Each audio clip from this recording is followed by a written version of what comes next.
Hey guys, welcome back to the Bay Area Sports Addiction. My name's Alex. And I'm Nate.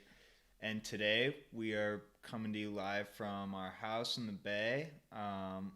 We're doing a Christmas Day special on the Giants. I don't know.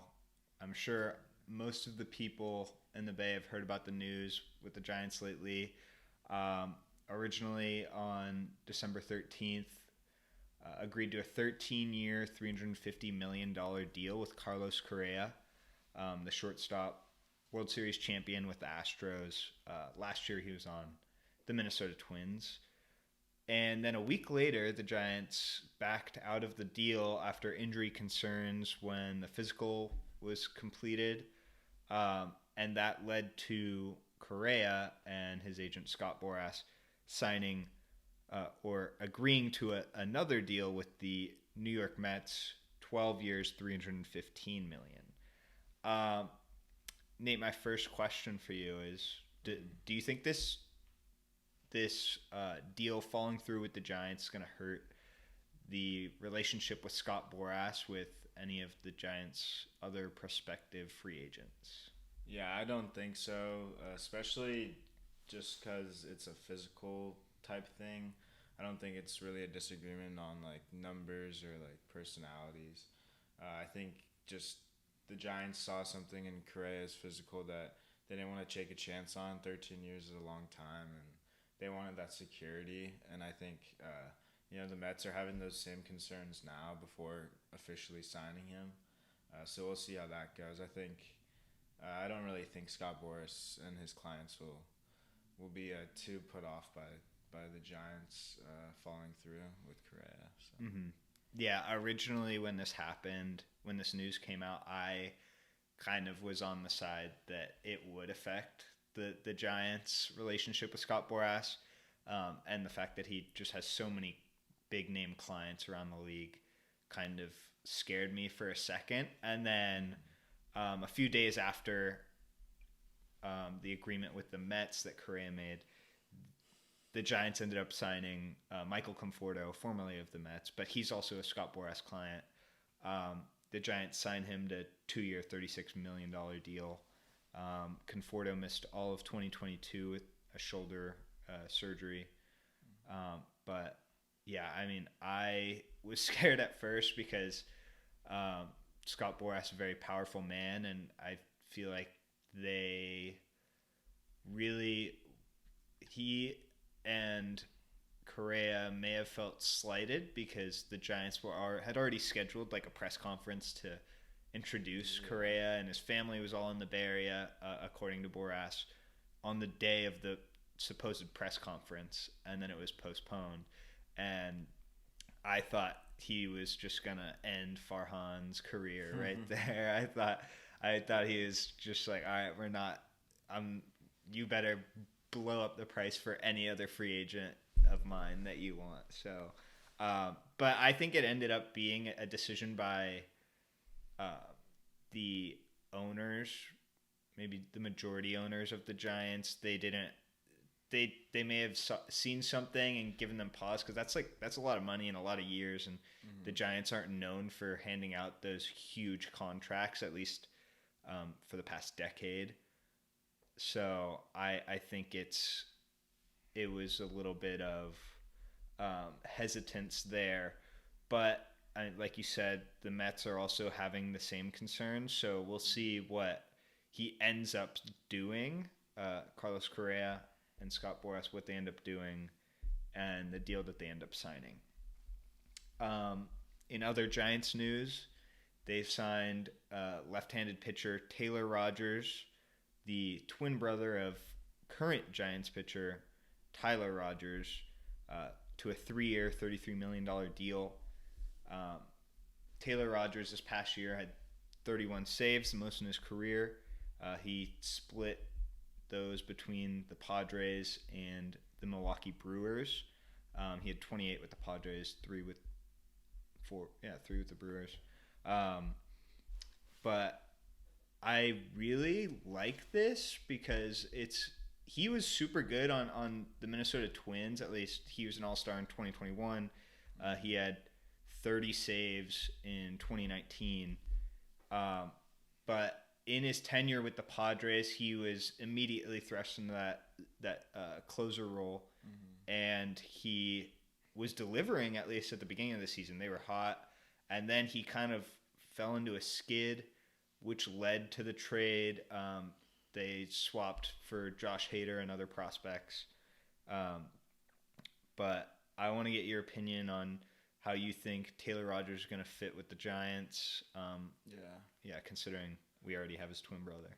Yeah, I think adding a left-handed arm to the Giants bullpen is necessary. They haven't really had a consistent lefty in the bullpen, at least for an extended number of years. I mean, they had Will Smith for a little while, but Giants fans remember like Jonathan Sanchez, Jeremy Affeldt, those consistent lefties that were in our bullpen for lots of years. Hopefully, he can be the same thing. Him and Doval may have like a little 1-2 punch, 8th, 9th inning, like split it up that way, depending on where you are in the order, especially playing like teams in the NL West, where there's lots of power in certain parts of the lineup. Like being able to have more than one left-handed arm is definitely helpful. I think he'll provide a lot of a good punch too. Mm-hmm. Um, Yeah, I think it'll be interesting when we get into the situation where it'll be like Tyler Rogers probably pitching the 7th, Taylor Rogers coming in for the 8th, Duvall in for the 9th. That'll be fun to watch at least. But yeah, in other news, with other free agents, the Giants signed Mitch Haniger, former Seattle Mariner, to a 3-year, $43.5 million deal. Haniger, obviously a power hitting outfielder from the Bay. He went to Midi and Cal Poly. He will be a part of the Bay Area outfield with Jock Peterson. But in bigger news, another big free agent whiff from the Giants. Aaron Judge signs a 9-year, $360 million deal with the Yankees. Did you think that Judge was ever actually going to leave the Yankees and go to the Giants? Yeah, I thought for a good second there that he was, especially in the ALCS, I believe it was. That he was struggling in the postseason, and at home, Yankees fans were booing him, even though it's a contract year. He did hit 62 home runs in the regular season and set those records. They had high expectations going into the postseason. But I thought, he's from Northern California. You might as well like shop it around, see what the Giants have to offer. Obviously, like the Yankees are a historical franchise. The Giants are too. But when he's been there, he's been established there. Probably feels really secure there, and they gave him that pretty much a lifetime contract as well. The captain's honor, first Yankees captain since Derek Jeter, so it's a big deal. Yeah, but I did at one point believe that he would be on the Giants. But yeah, not too surprised that he's not. Yeah, I'm kind of the same way. At first, I was like, "There's no way. Like, why would he want to come here? Like, we are not in, or at least based off this last year, we were nowhere close to being in contention." But then I thought about it more. Yes, he has like Bay Area roots. Went to Fresno State. Like, grew up loving the Giants. And then the quote from Farhan Zahidi came out, him talking about how we won't be outbid when it comes to Aaron Judge. And I was pretty psyched. I was like, okay, like maybe we're going to get this guy. Hopefully, like obviously I didn't want to.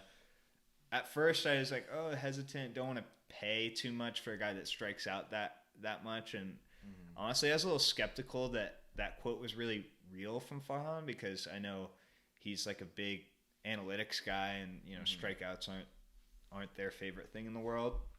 Yeah. But then as it got closer and closer, I was really pushing for it. And then there was that video that came out of Aaron Judge touching down in the Bay, and at first I was like, oh, okay, like he's here for a meeting. But then I feel like you could kind of tell that it was a staged video, and I kind of have a feeling that Boras put him up to that. And just had him make that just so he could try and squeeze as much money out of Yankees and Brian Cashman as possible. And I mean, it worked. 9 years, $360 million is a lot of money. But good for him. Glad for the guy, and there shouldn't be any booze if he ever comes by Oracle Park. But all right, final question for today. Do you think that the Giants, as currently constructed, pending maybe some more free agent signings, that they can compete in the NL West right now with the likes of the Dodgers and the Padres? I just don't think it's reasonable to think that, especially, the Padres just signed Xander Bogaerts. They have Machado for 5+ more years. Tatis too. Soto, if they choose to sign him, I don't know if they'll be able to pay him. But the Dodgers, they've got Freeman, Mookie Betts, pitching staff, top 5 pitching staff in the league. Yeah, I think it's not only this year, but for the next handful of years, it should definitely be a rough go. Things for the Giants. I'm not saying I couldn't see us making the playoffs one year, but especially with those two teams at the top, the Diamondbacks are young. They're not like a terrible team. They have a good young pitching staff, good players. The Rockies are probably going to stay around the bottom, and then we'll be around with the Diamondbacks in the middle. Probably stay around 500. Yeah. But I just don't think with those two teams at the top, especially, they've shown their willingness to pay to win or buy players. Stay competitive. I don't see why they won't keep doing that over the next few off seasons as well. As certain guys get older, they're gonna want to move on and try to continue to win with the pieces they have. Yeah, I completely agree. The way that the Giants are structured right now, at least, we have a lot of guys on short-term deals, so I think we're keeping that flexibility for, maybe some free agents to sign in the next few years. But for right now, I have to agree. I don't think we're going to be at the top of the NL West. We may have a very small chance of making the playoffs, but like the National League has a lot of good wild card teams. The NL East is pretty stacked right now, so I would assume at least one of the wild card teams is going to be coming out of there. But yeah, I mean, for the Giants to be successful in this division, they're going to have to get pitching, which is kind of tough after Carlos Rodon just signed with the Yankees. But yeah, all of our championship teams, 2010, 2012, 2014, they all had really good pitching staffs and especially super good bullpens. And Bruce Bochy was obviously really good at managing that bullpen and knowing when to pull guys, when to bring guys in certain situations. We'll see if, I guess Bochy's now the manager for the Rangers, but we'll see if Kapler is able to somewhat replicate that in the next couple of years. He was able to manage it, fairly well, especially during that 107 win season. Tyler Rogers had a really good year that year. Duvall had a coming out party. Even who's our Donovan Solano? No, Solano.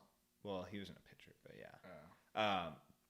Yeah, I mean, I think now with these free agent signings that we've had over the past couple weeks now, we're going to be able to fill in like those utility guys that we have when we have our platoon lineups that are going to be good hitters and good fielders. Like that's all that we need. We are missing like, a power bat, which is I think where an Aaron Judge, like a consistent, at least 20 home runs, like hitting around 280, like Carlos Correa type guy would have been perfect, which is kind of why it's really tough that we didn't get either of those guys. Yeah. But I think the backbone of winning games, at least in this division, with the hitters that you mentioned, Manny Machado, Fernando Tatis, Xander Bogaerts now, Mookie Betts, Freddie Freeman, those guys are professional hitters.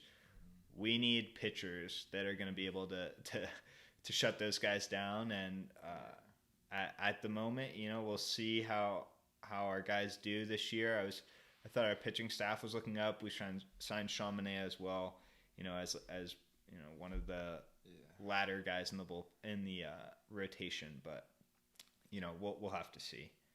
But yeah, I think that's going to be it for us. Thanks for joining us on this Christmas special of the Bay Area Sports Addiction, and we will see you next time.